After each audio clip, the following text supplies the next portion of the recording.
In today's video, we're going to talk about making mistakes.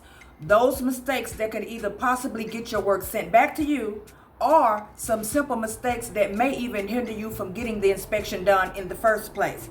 This video is going to be for all of the new and upcoming field inspectors who are probably worried and concerned about making mistakes, and it's keeping them from moving forward just out of that fear. So I have a few of them that I just want to discuss with you so that you can understand that we all make mistakes, because I know I've made a few of them several times, and I had to actually learn to slow down and watch what I'm actually doing in order to avoid making these mistakes over and over again. So one of the basics ones that we're going to talk about, first off, let's go ahead and get that one out of the way, is missing photos.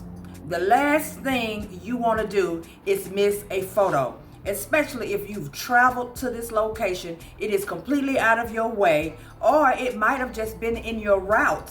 But remember now, it was in a route. So you have already taken out the time for this day. You've scheduled these appointments, or even if it's a drive-by, and you just simply going to get all of these pictures. When you get ready to upload them into the system, you got every picture that you should have, or so you think. And then you realize that you've left off a basic photo, like probably the front of the house.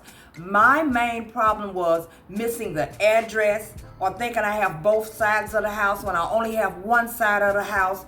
I'm so busy trying to move fast and get it all done and get it out of the way so I can get to the next one. And the reason why I was doing that is because, remember now, when you first start off, or for those of you who are probably still dipping your toes inside of doing residential inspections, those little inspections that they give you, especially the ones that don't require an appointment, you know you're simply going to roll up and just take the basic photos on the outside and around the home.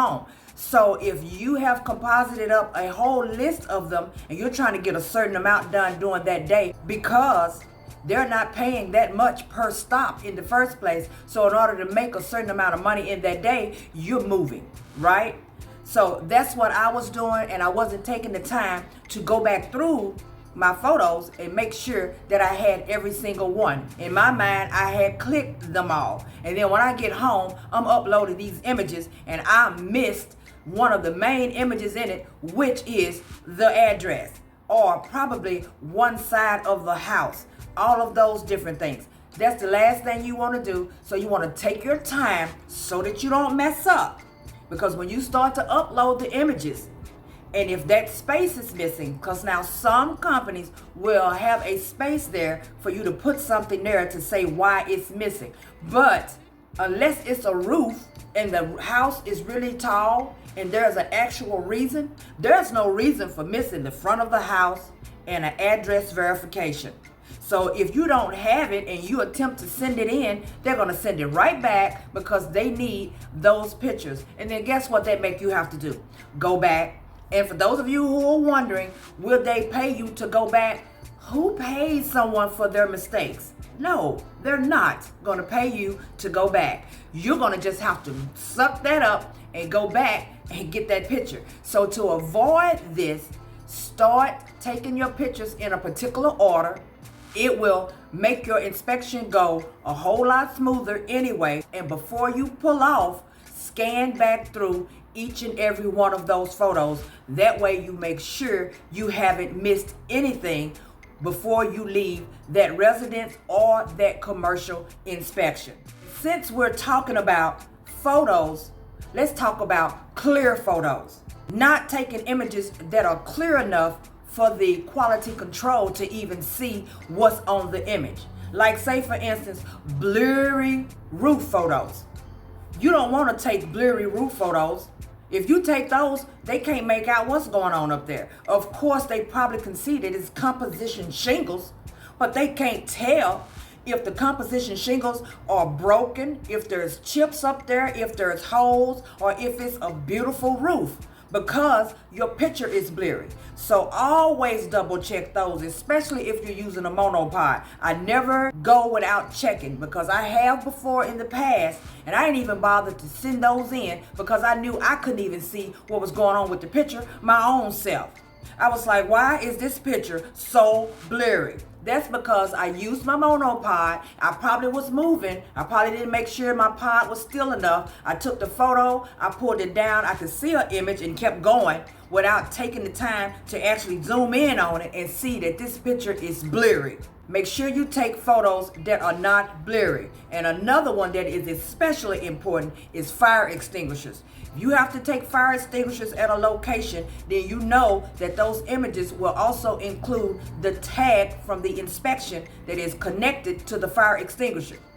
If they can't read the tag, 9 times out of 10, they're going to have a problem with that photo. Sometimes they won't, because I know of those who will actually ask you when you do a description of the actual photo, it wants you to put down what the date is on the tag.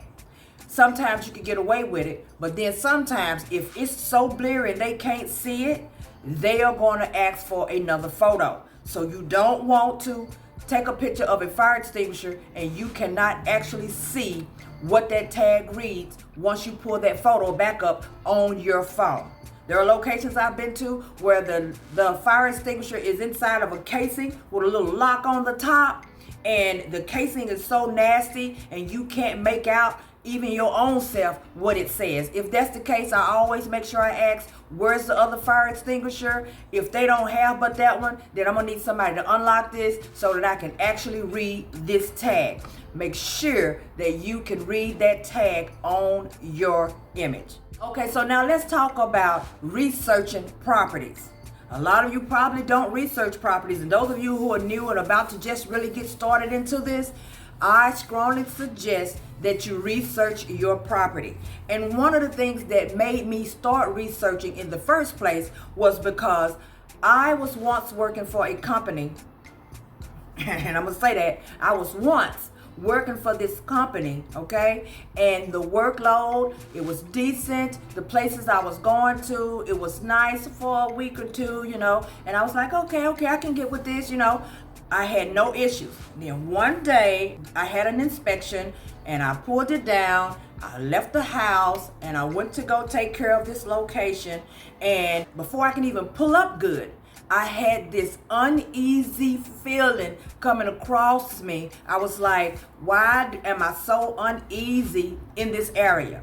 Okay, so to each his own, but I just don't prefer to go to places where I know I am not comfortable, okay?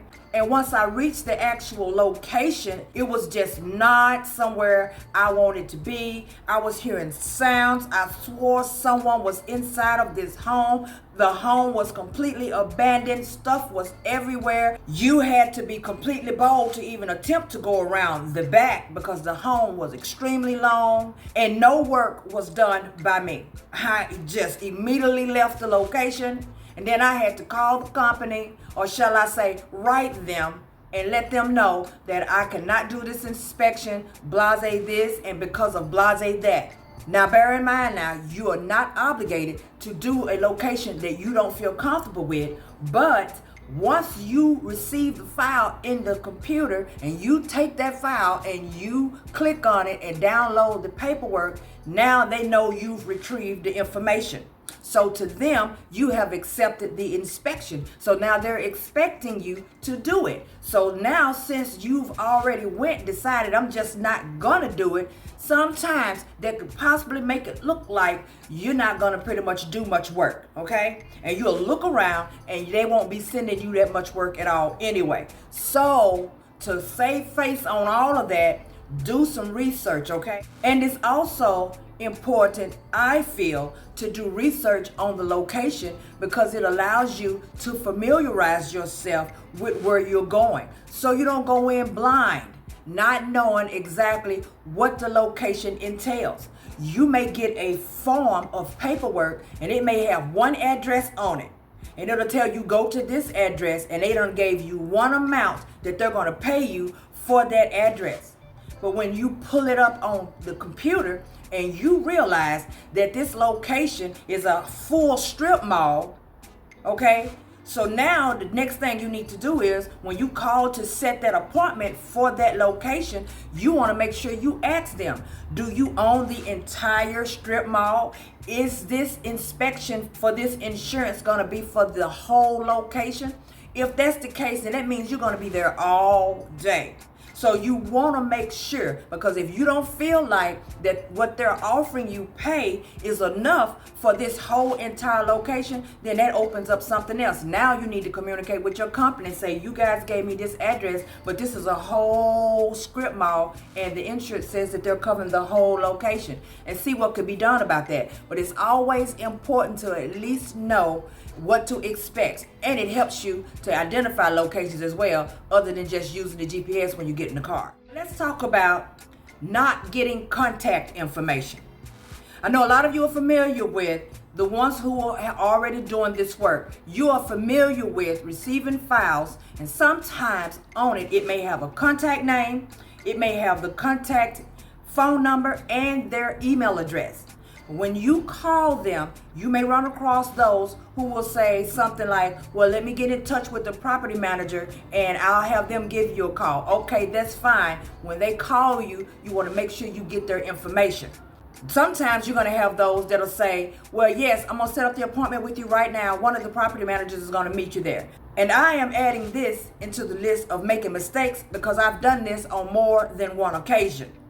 If you're talking to someone to set up an appointment, and they say, I'm going to contact the property manager, and yes, let's go on and set this appointment up for, let's say, such and such day at such and such time.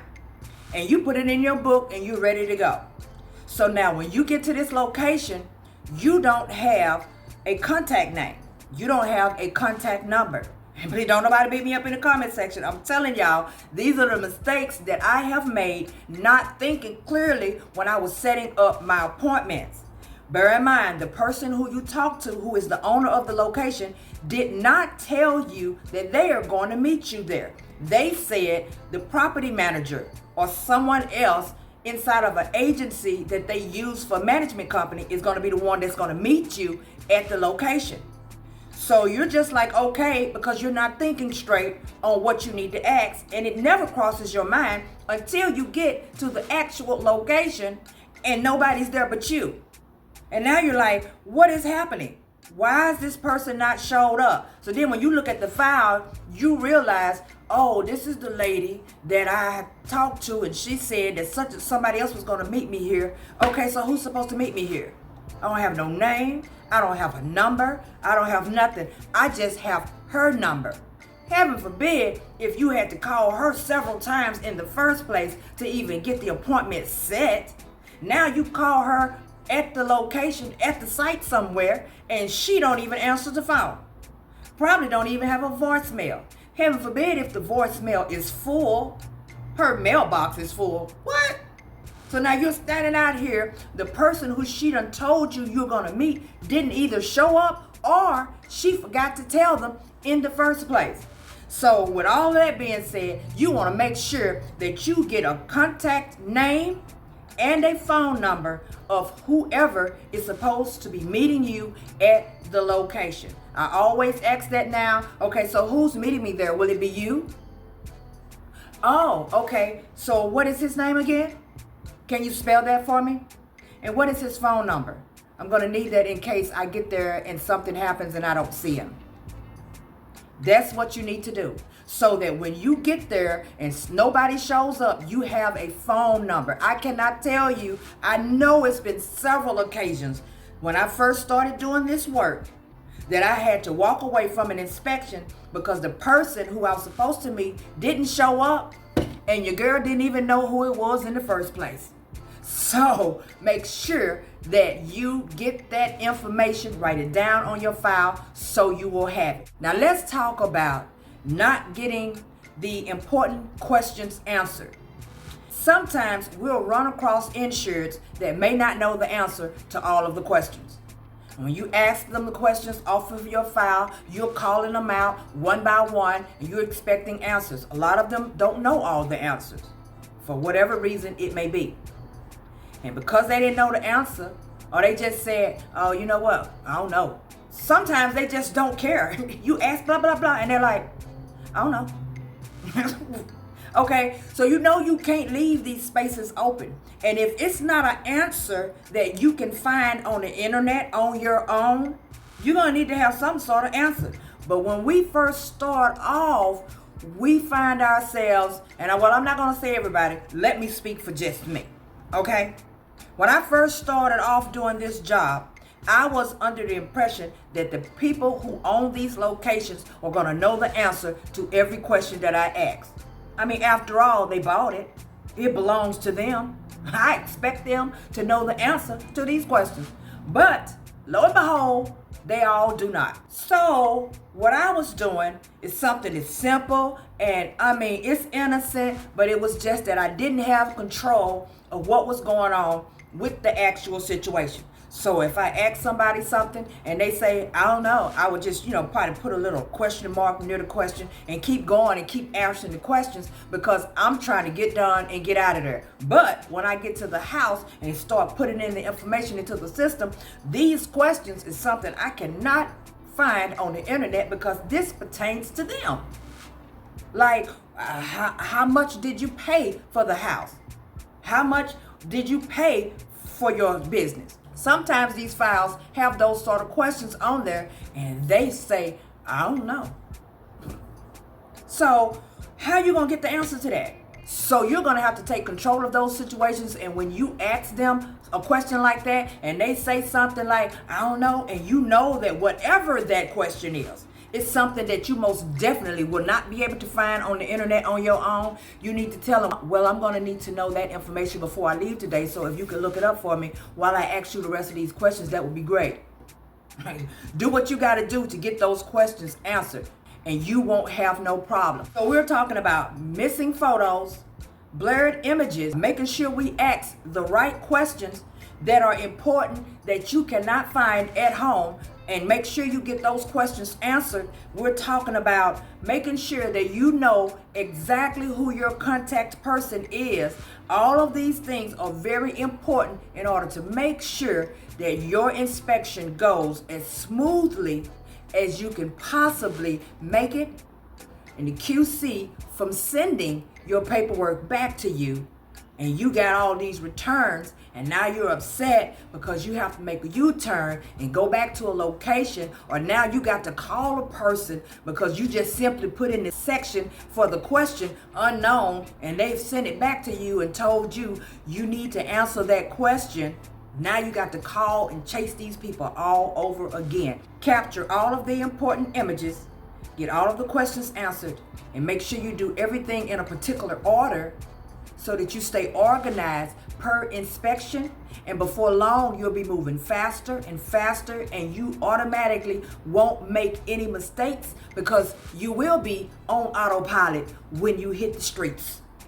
And your inspections will go much faster, and when you turn them in, you can most definitely look for them not to come back, at least for these particular type of mistakes. I hope you guys enjoyed the video. Until next time, enjoy the rest of your day.